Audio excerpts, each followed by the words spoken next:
নেশাখোর পিশাব চরমনা নাই, তোদের বক্তব্যই প্রমাণ করেছ নেশাখোর তোরা, পিশাব চরমনা নেশাখোর নয়। এখনই তো তোমরা সন্ত্রাসী কায়দায় বক্তব্য রাখছো, টিকা চালাই, ঘৃণা চালাই, নিবেদিত হোক এই সব যুব আন্দোলনের সংগঠনের ছাত্রদের। আজকে বাংলাদেশে প্রমাণিত হয়ে গেছে, আজকে সর্বক্ষেত্রে তোরা চাঁদাবাজি করো, তোরা আজকে ভিক্ষুক হয়ে বাংলার জমিনে ইতিহাস প্রকাশ করেছো। আজকে আমরা গর্ব সহকারে বলতে পারি, ইসলামী যুব আন্দোলন আজকে 9 বছর তাদের প্রতিষ্ঠা থেকে শুরু করে তাদের কার্যক্রম চলছে, কিন্তু আল্লাহর রহমতে আপনাদের দোয়ায় ইসলামী যুব আন্দোলনের একটা ছেলে দায়িত্বশীল কর্মী সহ তাদের গায়ে কোনো কালির ছাপ আল্লাহর ফজলে লাগাতে পারে নাই। এই জন্য আমরা গর্বিত তোমাদেরকে নিয়ে। আল্লাহ রসুল সাল্লাল্লাহু আলাইহি ওয়াসাল্লাম তোমাদের ব্যাপারে দোয়া করেছেন। যুবকেরা তখন আল্লাহর হাবিবের সহযোগিতায় ছিল, ইসলামের সহযোগিতায় ছিল, দেশ মানবতা কল্যাণ বাস্তবায়নের তারা সহযোগিতায় কাজ করেছে। তার বাস্তব নমুনা হলো তোমরা। আর আমরা যখন পাশে দেখি অন্য অন্য রাজনৈতিক দলের যুব সংগঠন, তাদের কথাগুলো তামাম দুনিয়ার ইতিহাস বিরল হয়ে থাকবে। ইসলামী আন্দোলন বাংলাদেশের আমির পিশাব চরমনাইকে যেখানে পাবে সেখানে তাকে সাইজ করবার, তো মেরে ফেলার হুমকি দেওয়া হয়। তাহলে তোমাদের মাধ্যমে জাতি ভালো কি আশা করতে পারে? এখনই তো তোমরা সন্ত্রাসী কায়দায় বক্তব্য রাখছো, টিকা চালাই, ঘৃণা চালাই, নিবেদিত হোক এই সব যুব আন্দোলনের সংগঠনের ছাত্রদেরকে। আমরা বলতে চাই, তোমরা দেখেছো আজকে বাংলাদেশে রাজনীতি করা অত্যন্ত একটা কঠিন কেমন একটা অবস্থান তৈরি হয়ে গেছে। আগে আমরা শুনতাম যে যখন নাকি কেস হতো, বাদী এবং আসামি তারা একত্রে নৌকা যোগে আদালতে যেত। তাদের ভিতরে একটা সৌহার্দ্যতা ছিল, তাদের ভিতরে একটা ভ্রাতৃত্ব ছিল, তাদের ভিতরে একটা আন্তরিকতা ছিল। কিন্তু বর্তমানে বাংলাদেশে কি রাজনীতি চলছে? যেই রাজনীতির ইতিহাস আপনারা দেখেছেন, যে পীর সাহেব চরমনাইয়ের ব্যাপারে বলে, কি বলে? পীর সাহেব চরমনাই মিথ্যা বলে, নেশা খায়, তার নাম হলো পীর সাহেব চরমনাই। নাউজুবিল্লাহ, ধিক্কার জানাই। নেশা কাকে বলে না বুঝতে হবে। নেশা বলা হয় যেটা সেবনের মাধ্যমে তার স্বাভাবিক অবস্থান থাকে না, তার ব্রেন বিকৃত ঘটায়। নেশাখোর পিশাব চরমনা নাই, তোদের বক্তব্যই প্রমাণ করেছ নেশাখোর তোরা, পিশাব চরমনা নেশাখোর নয়।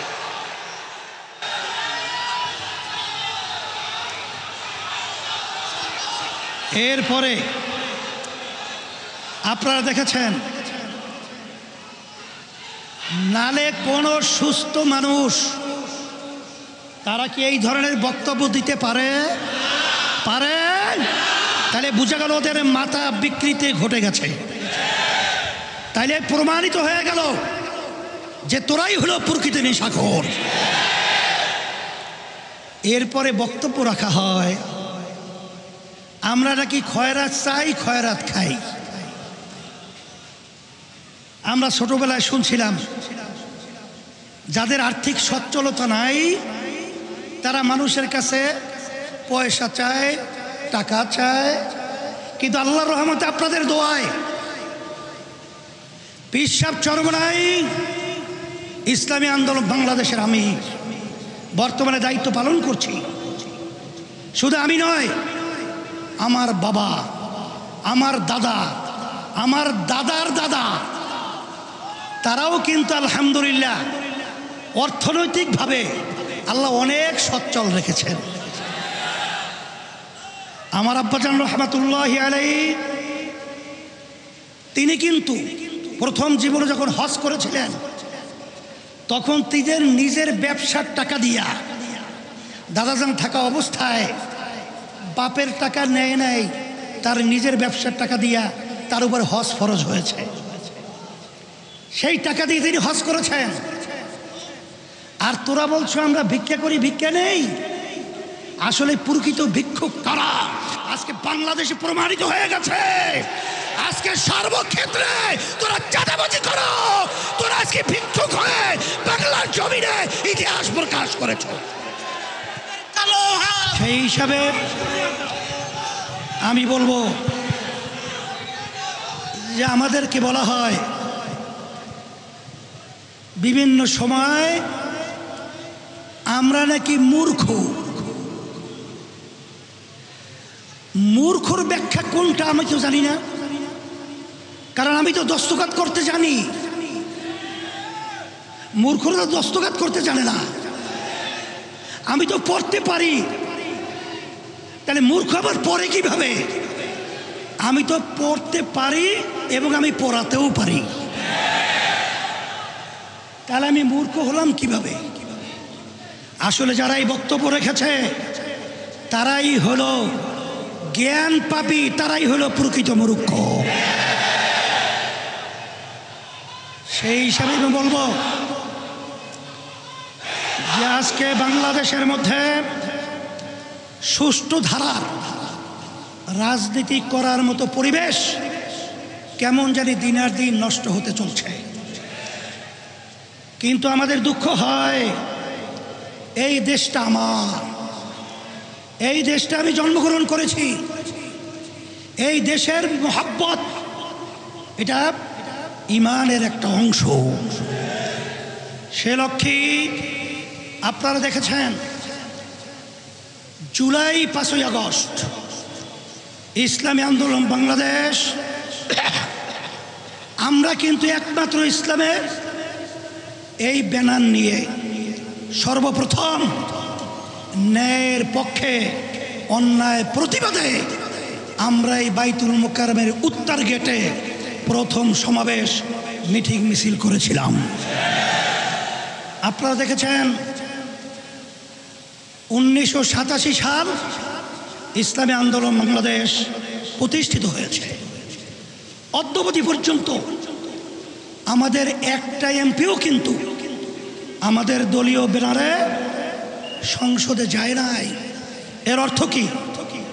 আমরা অত দুর্বল না, কিন্তু আমরা চাঁদাবাজদের সহযোগী হই নাই, খুনিদের সহযোগিতা হই নাই, দেশের টাকা বিদেশে পাচারকারীদের সহযোগী ক্ষমতায় যাওয়ার সেরি আমরা হই নাই।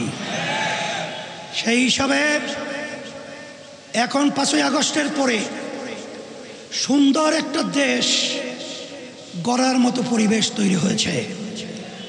আমি যুবকদেরকে বলবো, তোমরা যদি আজকে ন্যায়ের পক্ষে অন্যায়ের প্রতিবাদে আওয়াজ তুলতে পারো, তাহলে আল্লাহর রহমতে, আল্লাহর খাস মেহেরবানিতে এই দেশ একটা সুন্দর দেশে পরিণত হবে ইনশাআল্লাহ। সাথে সাথে আমি আমার অন্যান্য ভাইদেরকে বলবো, রাজনৈতিক দল যারা রয়েছেন, আসেন আমরা ক্ষমতা প্রেমিক না হয়ে আমরা দেশপ্রেমিক হই। আমাদের দেশের জন্যে আমরা আমাদের কথা, কার্যক্রম, বক্তৃতা, আমাদের সমস্ত কার্যক্রমগুলো থাকুক, সেইভাবে আমরা পথ চলি। একে অপরের প্রতি আমরা ঘৃণা সৃষ্টি না করে আমরা দেশ গড়ার, মানবতার কল্যাণে এবং ইসলামের কল্যাণে কাজ করি। তোমাদের সকলকে ধন্যবাদ। আমি দোয়া করি, দোয়া চাই, আল্লাহ আমাদের সবাইকে যেন ইসলাম দেশ, মানবতার কল্যাণে কাজ করার তৌফিক দান করেন। আর বিশেষ করে আমি প্রশাসন ভাইদেরকে বলবো, আপনারা নিরপেক্ষ থাকবেন, অমুক দল বড়, অমুকে ক্ষমতায় যাবে, এই চিন্তা আপনারা করবেন না। আপনারা সকলের ব্যাপারে আপনারা নিরপেক্ষ ভূমিকা পালন করবেন। আর অন্তর্বর্তীকালীন সরকারকে আমি বলবো, আপনারা লেভেল প্লেইং ফিল্ড তৈরির জন্যে যা যা করা দরকার সেইভাবে দায়িত্ব পালন করবেন। আল্লাহর রহমতে বাংলাদেশের জনগণ আপনাদের সাথে থাকবে, আছে। আর বিশেষ করে মাইলস্টোনে যে দুর্ঘটনার মাধ্যমে যে বাচ্চারা দুনিয়া থেকে বিদায় হয়ে গেছে, আল্লাহ তাদেরকে সম্মানীয় স্থানে দান করুক এবং গার্জিয়ান এবং অভিভাবকদেরকে আল্লাহ সাবরে জামিল এখতিয়ার করার তৌফিক দান করুক।